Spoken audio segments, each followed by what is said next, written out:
Hello and अस्सलाम वालेकुम। Programme talk shock के लिए मैं हूं एजाज सैयद और मैं हूं फखर दुरानी। आज के टॉक शॉक में सबसे पहले बात करेंगे ईरान के खिलाफ अमेरिका और इसराइल की जंग के बारे में।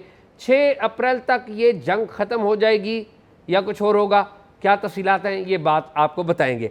दूसरे नंबर पर हम बात करेंगे इसी जंग से मुतल्लिका पाकिस्तान में तेल की कीमतों के इजाफे के बारे में।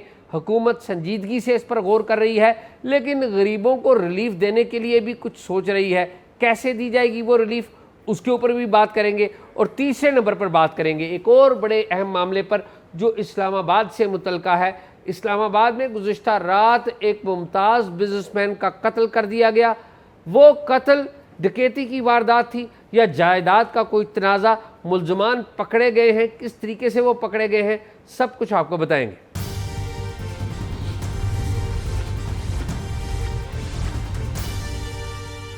जी शाह जी, कैसे हैं? खैरियत से हैं? फ़खर आप ठीक हैं? सेहत मैं कैसी? बिल्कुल ठीक हूँ।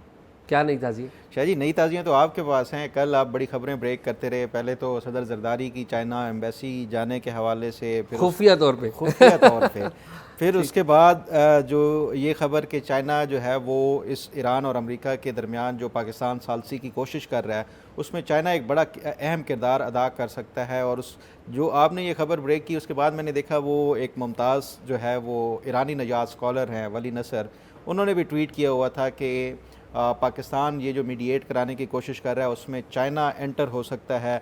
तो ये मुझे ज़रा बताएं कि अब क्या वाकई जो चाइना है वो एक अहम किरदार अदा कर सकता है बतौर गारंटर के, मीडिएटर के तौर के ऊपर, और आगे क्या होने जा रहा है, ज़रा ये तो बताएं। फ़खर, इस पे जो प्लेयर्स हैं वो ऑन दी रिकॉर्ड तो कोई बात नहीं कर रहे। बिल्कुल। और हम मालूमात के ऊपर बात करते हैं, तरजीह हम कम देते हैं क्योंकि सफारतकारी एक पूरा जिसे कहते पूरी एक दुनिया है। देखिए, पाकिस्तान जो भी मामला कर रहा है उसमें चीन को पूरा एतमाद में लेके कर रहा है शुरू से। और हमने शुरू में एक दफ़ा एक बात की थी, इसी प्लेटफॉर्म पे बात की थी कि देखिए पाकिस्तान मेडिएशन तो करवा रहा है, लेकिन ये जो रोल पाकिस्तान आज अदा कर रहा है, जिसको पूरी दुनिया सराह रही है, ईरान सराह रहा है, पूरी दुनिया तारीफ़ कर रही है, लेकिन ये इस वेट से ऊंची चीज़ें हैं, यानी कि अबव हिज वेट है पाकिस्तान के। और हमने एट दैट टाइम बात की थी कि देखिए इसकी जब गारंटी की बात आएगी तो गारंटी कौन देगा? क्या पाकिस्तान इस बात की गारंटी दे सकता है कि ट्रंप दोबारा अटैक नहीं करेगा ईरान के ऊपर? या पाकिस्तान जिसने इसराइल को तस्लीम ही नहीं किया हुआ, इसराइल की गारंटी दे सकता है कि जी आप नहीं अटैक करेंगे दोबारा ईरान के ऊपर? चाइना दे सकता है गारंटी ट्रंप? मैं अर्ज़ करता हूँ, देखिए ये जो गारंटी लेनी है ये कोई वर्ल्ड पावर ही ले सकती है ना, कोई वर्ल्ड पावर ही आपस में बात कर सकती है। अब सूरत हाल ये है कि अमेरिका के अंदर जितना रिएक्शन आया है, अमेरिका के अलावा पूरी दुनिया के अंदर जैसा पेट्रोल की कीमतें बढ़ी हैं, अमेरिका के अंदर भी बढ़ी हैं, उसके बाद ट्रंप साहब अब परेशान हो गए।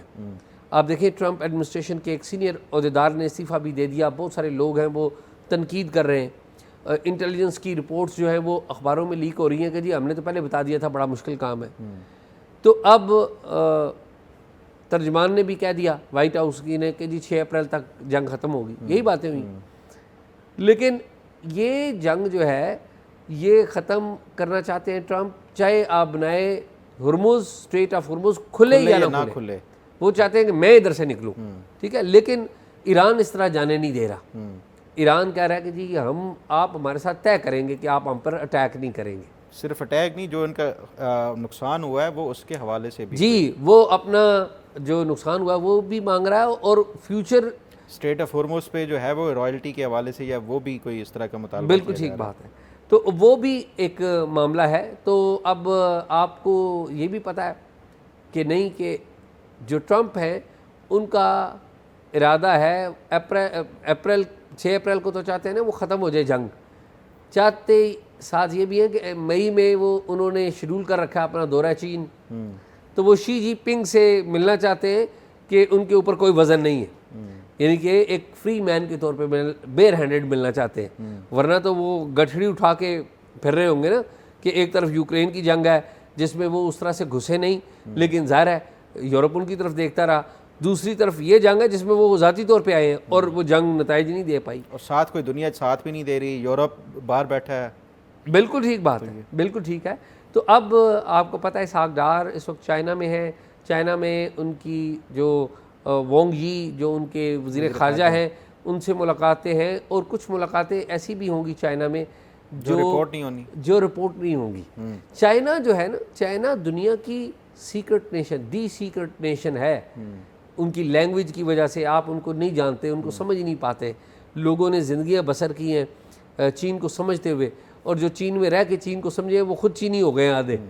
तो मेरा ये ख्याल है कि बड़ा अच्छा दौरा किया वज़ीर ख़ारजा ने, और वज़ीर ख़ारजा अकेले नहीं गए, याद रखें।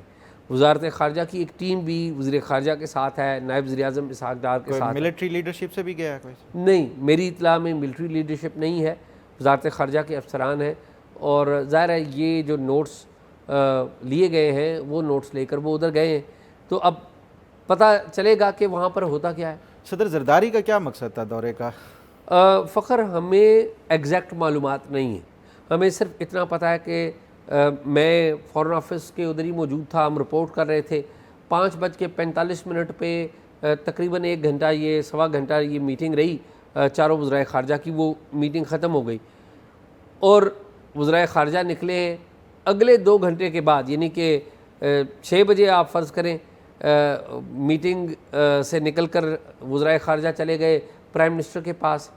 तो 7:30 बजे जो सऊदी अरब के वज़ीर ख़ारजा थे वो फ़्लाई कर गए वापस। अच्छा, आए थे 3 बजे, 7:30 बजे वो फ़्लाई कर गए वापस। प्राइम मिनिस्टर के साथ भी मुलाकात थी। तो 8 बजे यानी कि 2 घंटे के वक्फे के बाद सदर आसिफ अली ज़रदारी चीनी सफारतखाने गए। अब 2 ही बातें हो सकती। और फिर अगले दिन सदर जरदारी ने मुलाकात भी की, और जो वज़ीर आज़म और शायद शहबाज शरीफ साहब भी थे, TGISI भी थे, जो ब्रीफिंग दी गई है जी। वो जो अगले दिन मुलाकात की है उसकी वजूहात भी हैं कुछ, वो भी मैं आपसे शेयर करता हूँ। कि देखिए जो सदर जरदारी साहब हैं उनका एम्बेसी में जाने का मतलब क्या है? या तो कोई फंक्शन है, तो फंक्शन तो कोई नहीं हुआ वहाँ पे, या वो सफ़ीर से मिले हैं और उन्होंने चीन का जो सिक्योर्ड कम्युनिकेशन सिस्टम है, जो टेप चीनी स्टैंडर्ड के मुताबिक नहीं हो सकता, उधर से किसी से बात की है चीन में। यही पॉसिबिलिटी है ना, वरना तो कोई और मामला नहीं है। तो किससे बात की है नहीं की है हमें नहीं पता, लेकिन इम्कानात ये सारी चीज़ें हैं। तो क्योंकि उसकी वजह एक और भी मुझे लगती है कि देखिए इसहाक डार साहब ने इस मीटिंग के फौरी बाद जाना था चीन, लेकिन इसहाक डार साहब गिरे थे, उनका हेयरलाइन फ्रैक्चर हो गया दाएं कंधे के ऊपर, वो नहीं फौरी तौर पे ट्रैवल कर सके। वो आज ट्रैवल कर रहे हैं, दूसरा दिन है आज। तो ये जो टाइम गैप आना था, तो ये भी तो हो सकता है सदर जरदारी साहब ने उनको किसी ने कहा हो कि जी आप जाएं और आप बताएं। मुझे पता नहीं कि ये हुआ है, यानी कि सदर जरदारी साहब ने उधर क्या इन्फॉर्म किया, लेकिन मैं अंदाज़ा होता भी यही है, इसी तरह ही होता है।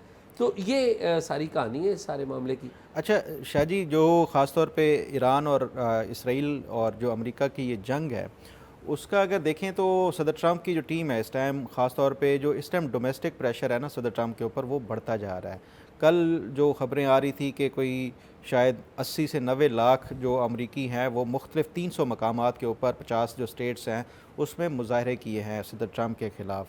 अब उसमें सिर्फ ये एक जंग वाला नहीं था, उसमें डोमेस्टिक भी था, ख़ास तौर पे जो इमिग्रेशन की उसकी पॉलिसी है, फिर उसके साथ साथ जो अमेरिका में बढ़ती हुई महंगाई है वो सबसे ज़्यादा इम्पेक्ट कर रही है। और जो सदर ट्रंप को जो सबसे ज़्यादा इस टाइम प्रेशर है वो बढ़ती हुई इस महंगाई का है, जो इकनॉमिक इम्पेक्ट पड़ रहा है ये ईरान वॉर की वजह से।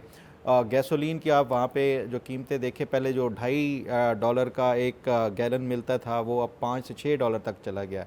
वो तो इस साइड पे है, जो वेस्ट कोस्ट है उसकी जो रियासतें हैं उसमें और ज़्यादा जो कीमतें होती हैं जो ट्रांसपोर्टेशन की वजह से।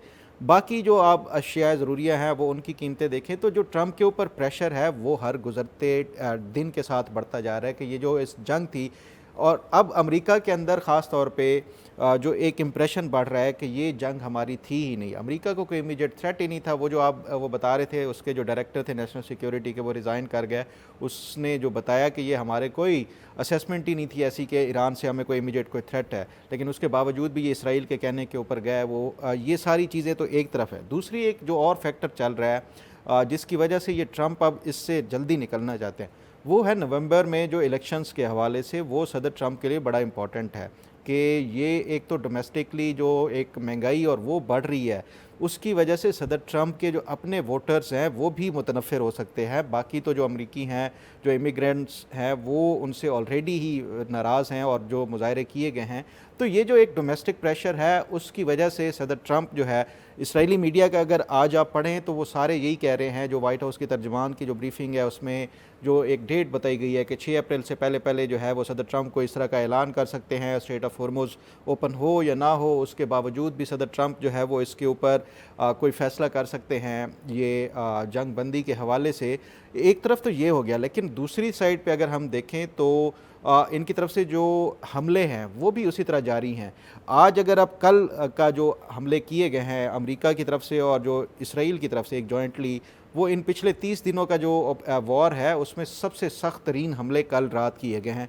जो 2000 टन किलो वज़नी जो बम इस्फहान पे गिराया गया है, ये इस पूरे 30 दिन की जो जंग है उसमें सबसे ज़्यादा हैवी एक अमेरिका की तरफ से वो किया गया।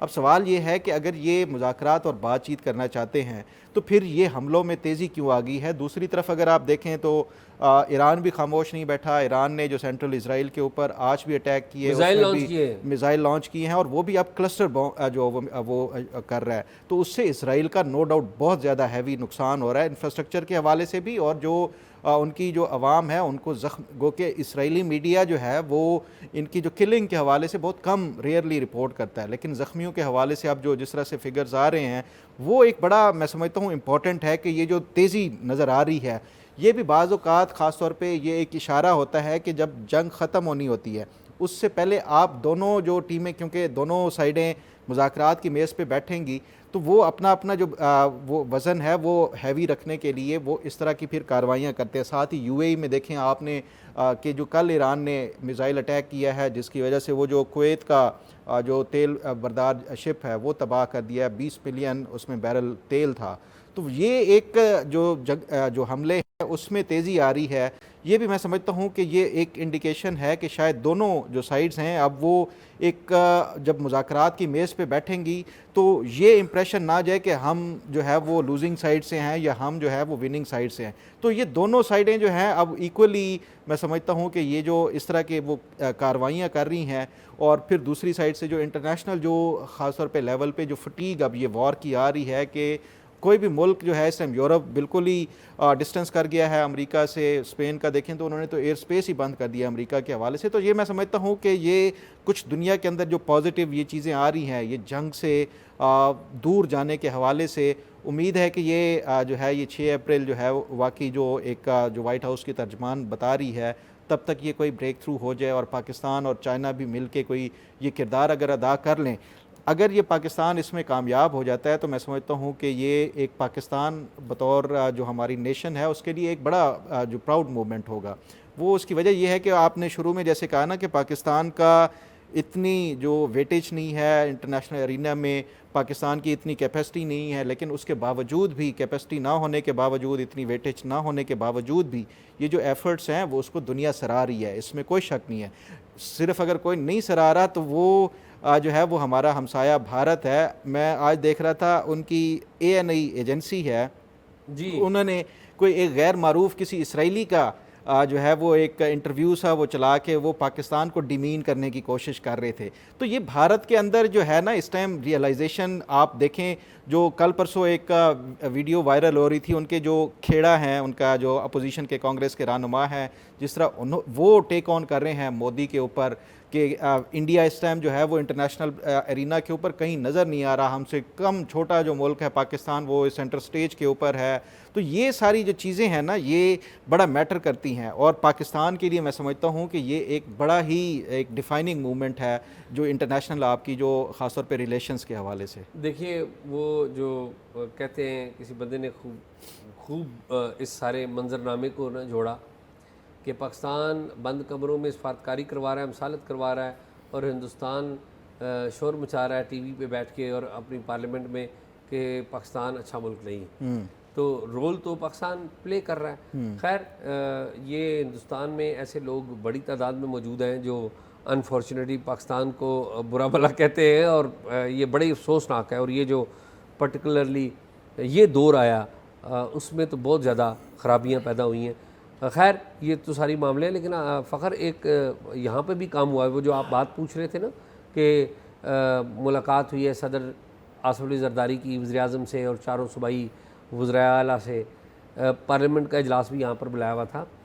देखिए वो जो मीटिंग है वो मेरी इत्तलात के मुताबिक नेशनल सिक्योरिटी या डिप्लोमेसी से मुतल्लिक नहीं, वो थी कि क्या किया जाए। तो दो ऑप्शंस बनी हैं।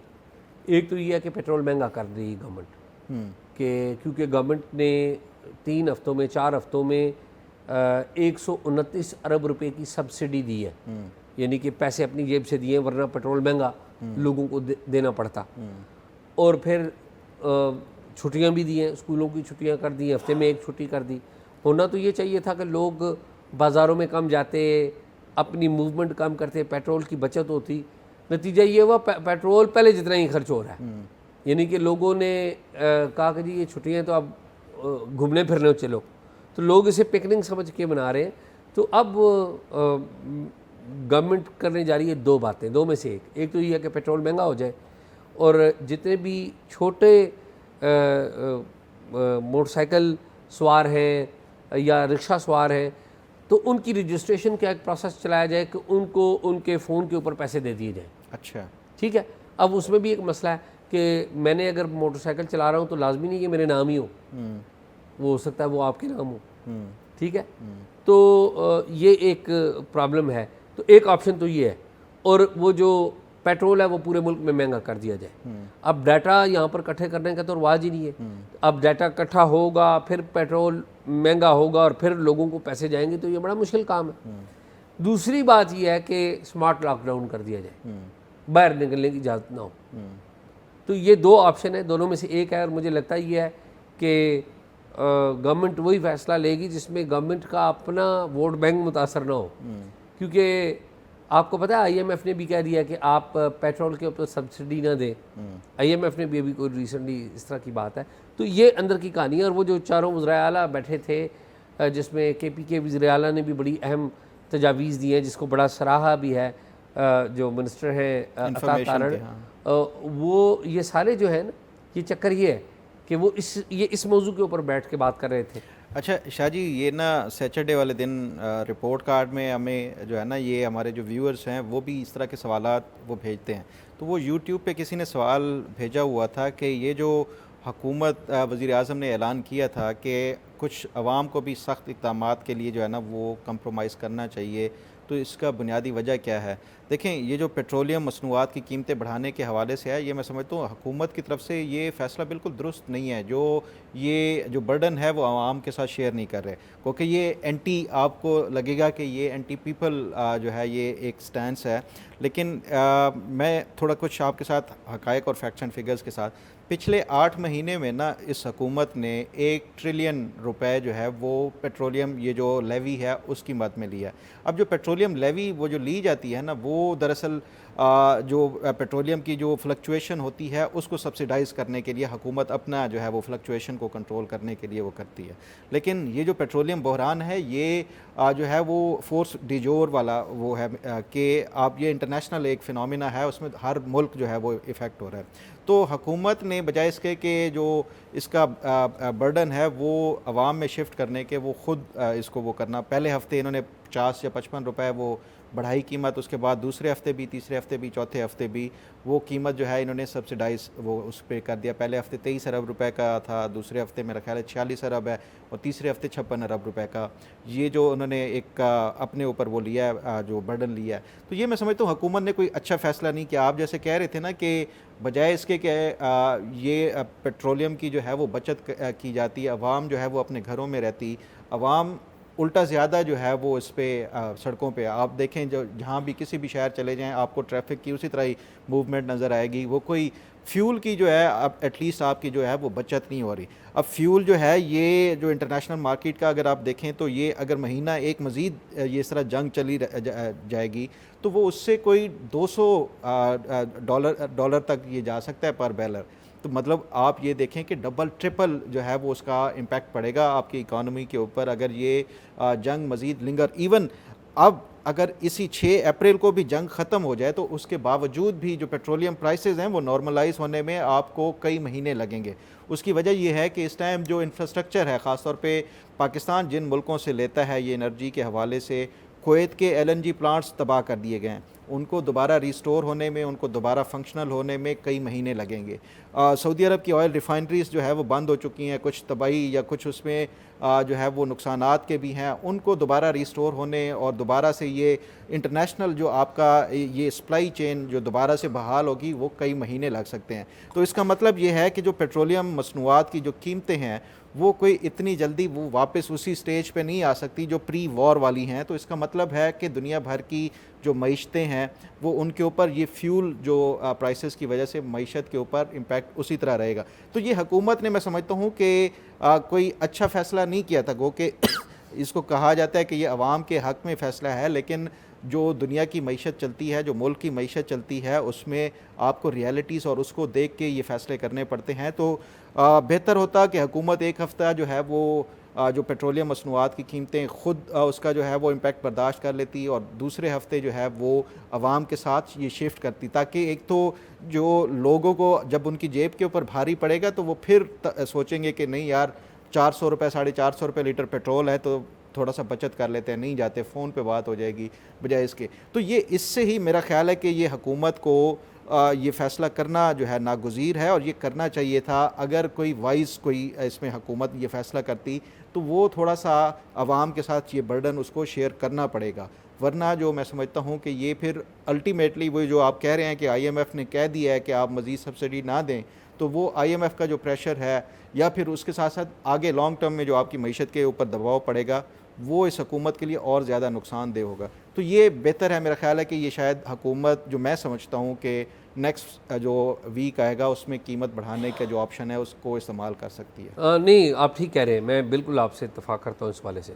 अच्छा शाह जी, मुझे ये बताएं, इस्लामाबाद के हवाले से मैं ट्वीट भी आपका पढ़ रहा था और बड़ा हॉरिबल वो जो CCTV फुटेज देखें जिसमें तो वो बंदे जा रहे हैं बड़ा हैविली जो है वो आर्म्ड हैं, ये क्या मामला है, वाक़या क्या था, कौन लोग हैं इसमें मुलव्वस और पुलिस पकड़ने में इनको कामयाब कैसे हुई है?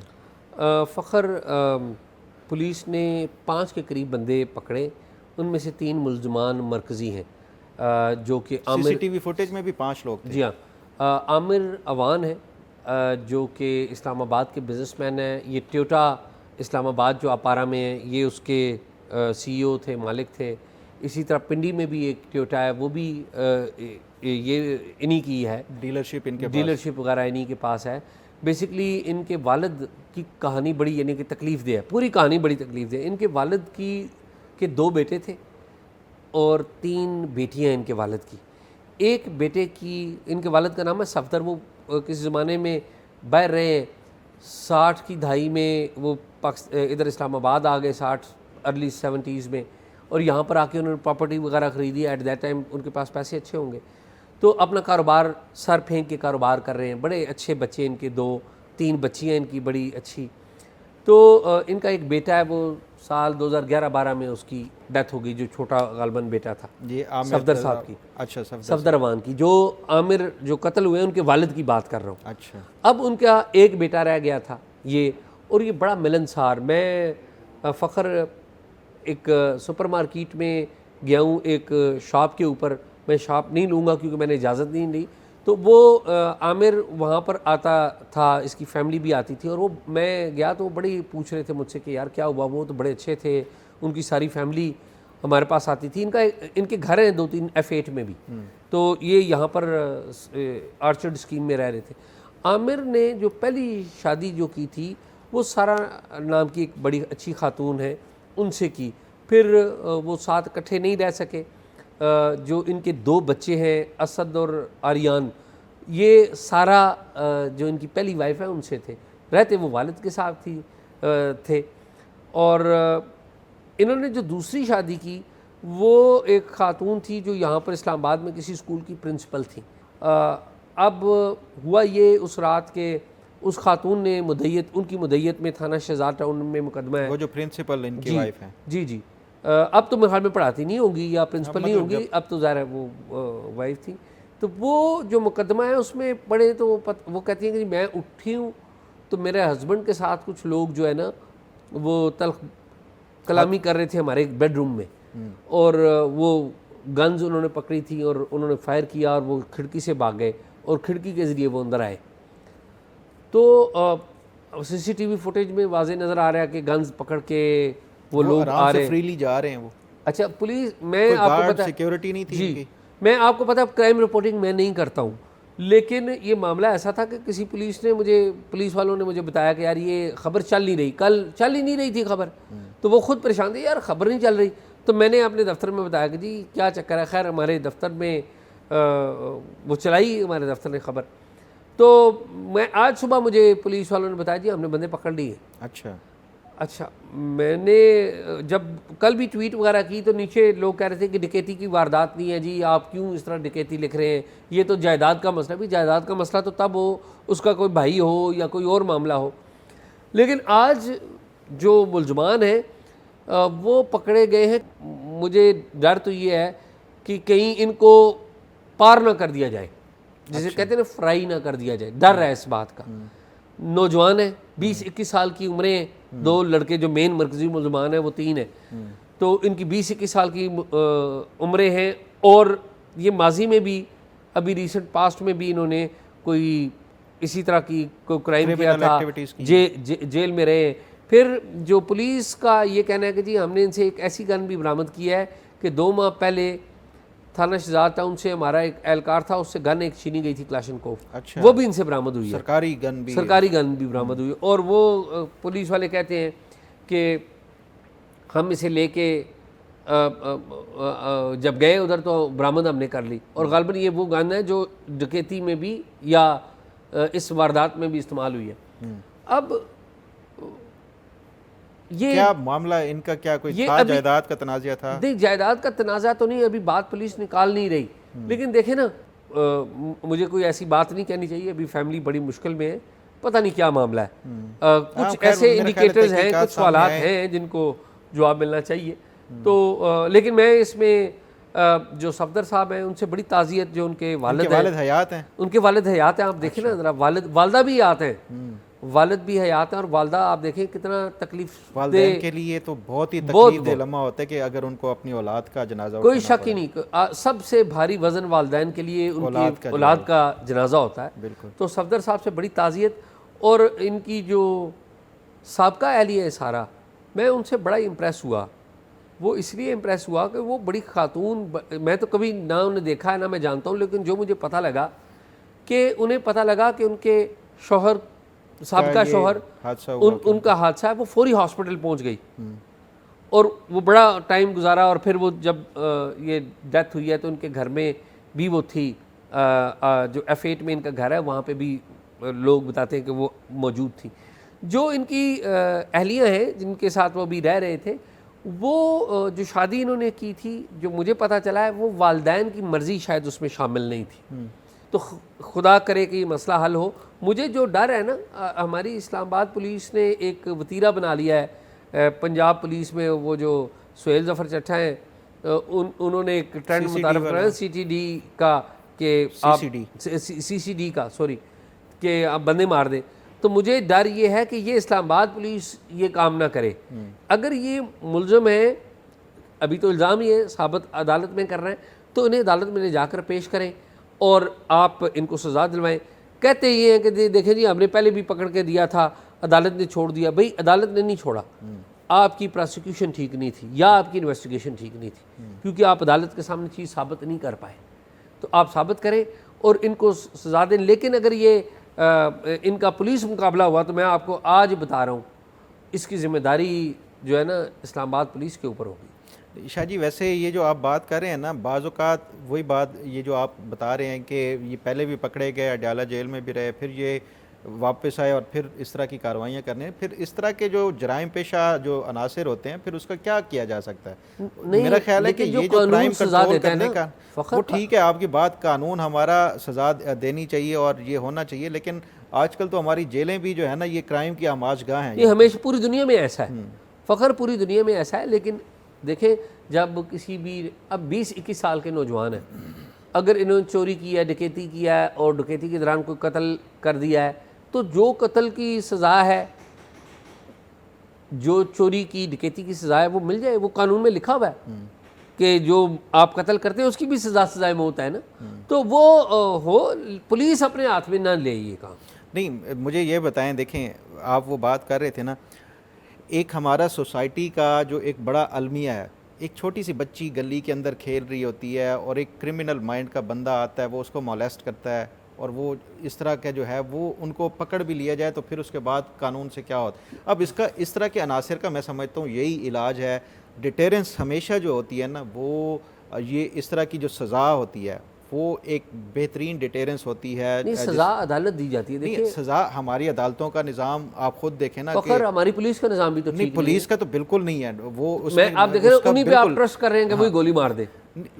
फिर उसके अलावा और हमारे यहाँ ये पूरी ओवरहॉलिंग की ज़रूरत है। पुलिस डिपार्टमेंट की भी, आपकी जुडिशरी जो लोअर जुडिशरी हो, लेकिन फिर जो क्या जब तक ये ओवरहॉलिंग अगर नहीं होती तो फिर क्या हम इसी तरह क्रिमिनल्स के रहमो करम पे ही जीते रहें? फ़खर, ये आपकी चॉइस है, या तो आप अपना सिस्टम ठीक करें या फिर आप इस तरह बंदे मारने लग पड़े। पुलिस 2 बंदे ये मारेगी, 4 बंदे दूसरे अपने भी मारेगी।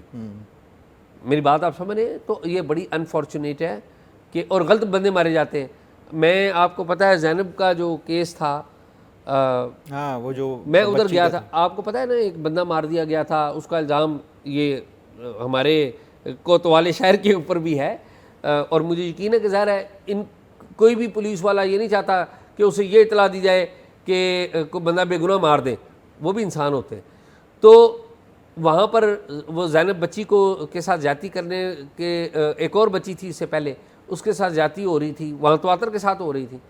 तो पुलिस वालों ने वहाँ पर, लोकल पुलिस वालों ने पकड़ा, उन्होंने जाके अपने बास को बताया कि ये दुरुस्त है जी, ये तो बंदा मान रहा है, बंदा मार दिया। वो बच्चियों के साथ जाती फिर भी हो रही थी। बाद में पता चला असल बंदा तो वो इमरान था। मैं उसके घर गया हूँ, मैंने वो सारा केस कवर किया था। मैं रहा था कसूर में जाके रहा था मैं, 3-4 दिन में वहाँ पे रहा था।